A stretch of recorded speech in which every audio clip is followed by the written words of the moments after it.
Bomba nuclear, um presente e uma maldição para a humanidade. Por um lado, é difícil discutir que, graças a ela, o número de conflitos globais diminuiu. Mas, por outro lado, não se pode ignorar o fato de que a existência de armas nucleares pode levar à extinção da humanidade. Quantas delas existem no planeta?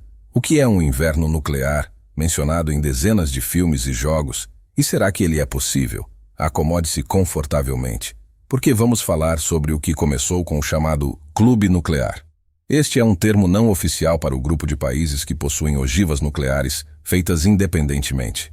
Dentro deste clube, há uma divisão em duas categorias. Primeiro, as chamadas velhas potências nucleares são os países que assinaram o Tratado de Não Proliferação Nuclear em 1968. São apenas 5 países: Estados Unidos, Reino Unido, França, China e Rússia. Esses 5 países são considerados os únicos legítimos detentores de armas nucleares, pelo menos na papelada. Há também pelo menos 4 outros estados quase certamente desenvolvedores de suas próprias armas nucleares, que afirmam que os tratados não se aplicam a eles. Mas sobre isso mais tarde. Por enquanto, vamos dar uma olhada no potencial nuclear dos Estados Unidos. Os Estados Unidos foram os primeiros a testar uma bomba atômica em 1945 e são os únicos a tê-las usado em combate até hoje. Não há dados precisos, é claro, mas estima-se que os americanos possuam cerca de 5.500 ogivas nucleares.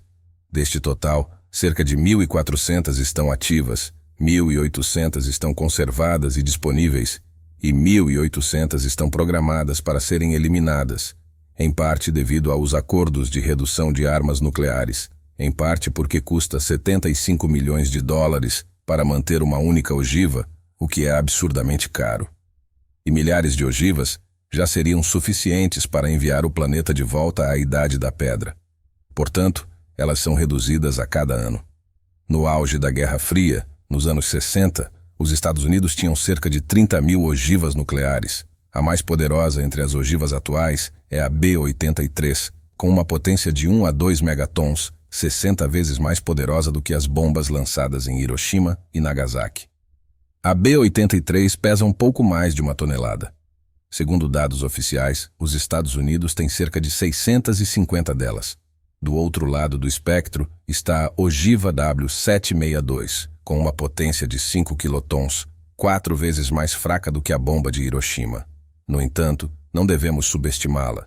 O W-762 é uma nova tecnologia, adaptada para os tempos de dissuasão e eficácia, em vez de apenas força bruta. Eles são usados em submarinos, que, como é sabido, são as armas mais difíceis de rastrear e perigosas em uma hipotética guerra nuclear. O próximo membro do clube é a União Soviética, cujo arsenal nuclear foi herdado pela Rússia.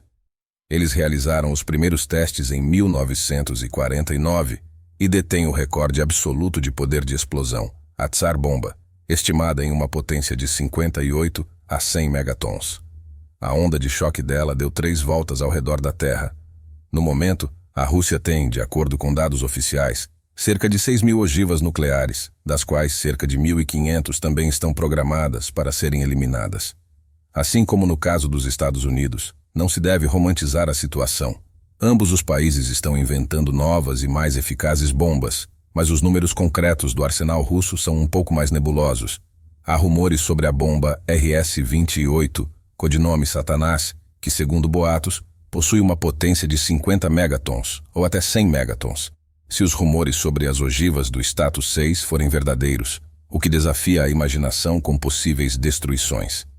O terceiro membro do Clube Nuclear Clássico é o Reino Unido, que testou suas armas em 1952 e atualmente possui pouco mais de 200 ogivas nucleares. Seus representantes típicos são o Holbrooke, com uma potência de até CE megatons, montados em mísseis Trident II. O Reino Unido também é um dos poucos países que planejam aumentar seu arsenal nuclear, principalmente para uso em submarinos. Também vale ressaltar que quase toda a cadeia de produção de armas nucleares do Reino Unido está firmemente ligada aos americanos, que, além de tudo, são os autores do próprio míssil Trident II. O quarto em termos de testes e terceiro em termos de quantidade total de armas é a França, que testou sua bomba em 1960 e agora possui cerca de 300 bombas e ogivas. Um exemplar clássico é o TN-75, com uma potência de 150 quilotons. Ao contrário dos britânicos, os franceses têm seus próprios mísseis, fabricados não muito tempo atrás. Literalmente no ano passado, a França anunciou com sucesso o teste do míssil M51, lançado de um submarino. E o último membro oficial do clube nuclear é a China, também o mais misterioso. É conhecido que realizaram seu primeiro teste em 1964, mas o restante das informações é mantido em segredo.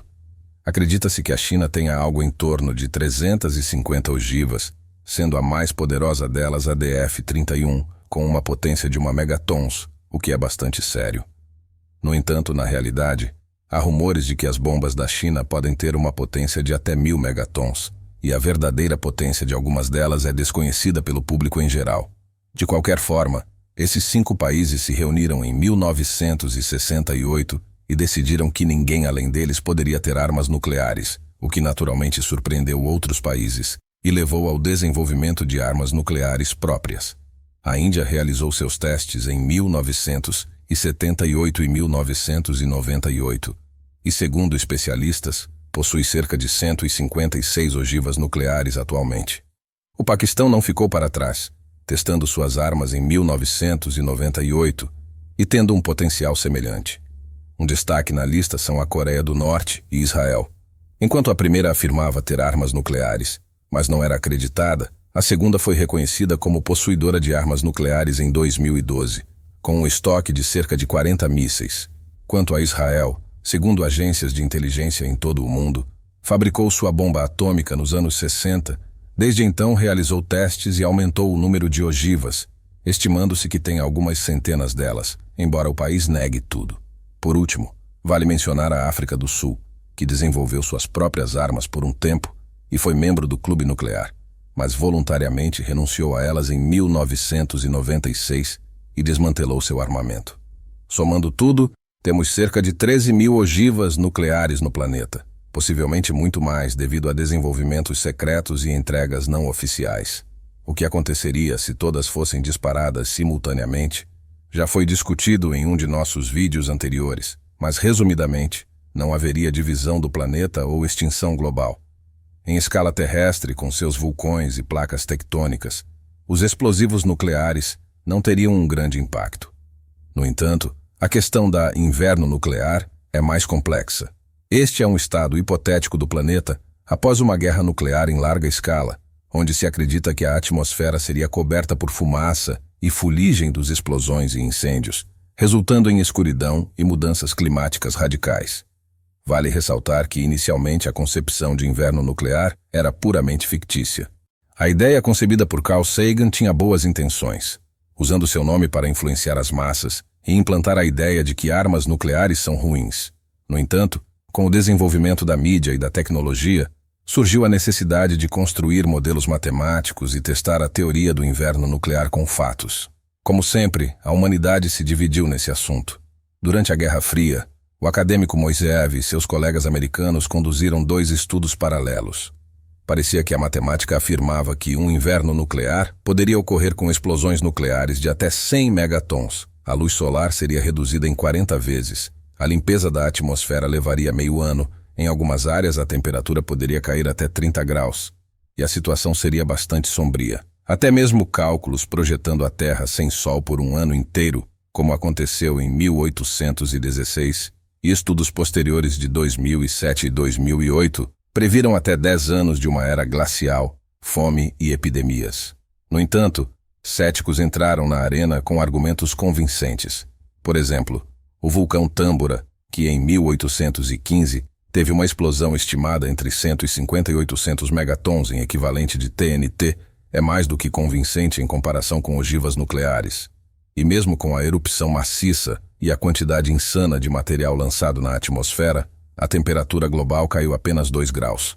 Isso, é claro, é sério, e causou danos significativos à agricultura, mas o extermínio da humanidade não estava em questão. Vale ressaltar que um vulcão não é o mesmo que bombas nucleares. Além do efeito direto das explosões, na atmosfera seriam liberados todos os tipos de produtos de combustão, fuligem e cinzas de tudo o que pudesse queimar. Mas mesmo aqui, há uma armadilha. Antes da Guerra do Golfo, Carl Sagan usou o mesmo modelo para prever um inverno nuclear devido aos poços de petróleo em chamas. Segundo ele, duraria 1 ano e reduziria a temperatura global em todo o mundo. Na realidade, durante a tempestade no deserto, cerca de 3 milhões de barris de petróleo e 70 milhões de metros cúbicos de gás queimaram loucamente. No entanto, o efeito foi muito menos apocalíptico. Estritamente falando, exceto em regiões locais, como o Iraque, o resto do mundo mal percebeu. Infelizmente, a realidade é que os modelos climáticos ainda são incrivelmente fracos. Em grande parte, porque a maioria deles se baseia em eventos distantes do passado que podem ter sido interpretados erroneamente. Portanto, muitos dos cálculos modernos estão fadados ao fracasso desde o início. Em resumo, o inverno nuclear parece ser um evento não tão improvável, mas também não é tão crítico, considerando pelo menos que estamos discutindo uma guerra nuclear global na qual centenas de cidades, indústrias inteiras e países inteiros serão destruídos. Um efeito muito mais perceptível e assustador do que um resfriamento de alguns graus em todo o planeta e algum inverno nuclear. E ninguém em sã consciência desejaria verificar se isso é verdade. Fico feliz em responder o que achou desse conteúdo através dos comentários. Compartilhe com familiares. Espalhe essa mensagem. Até breve.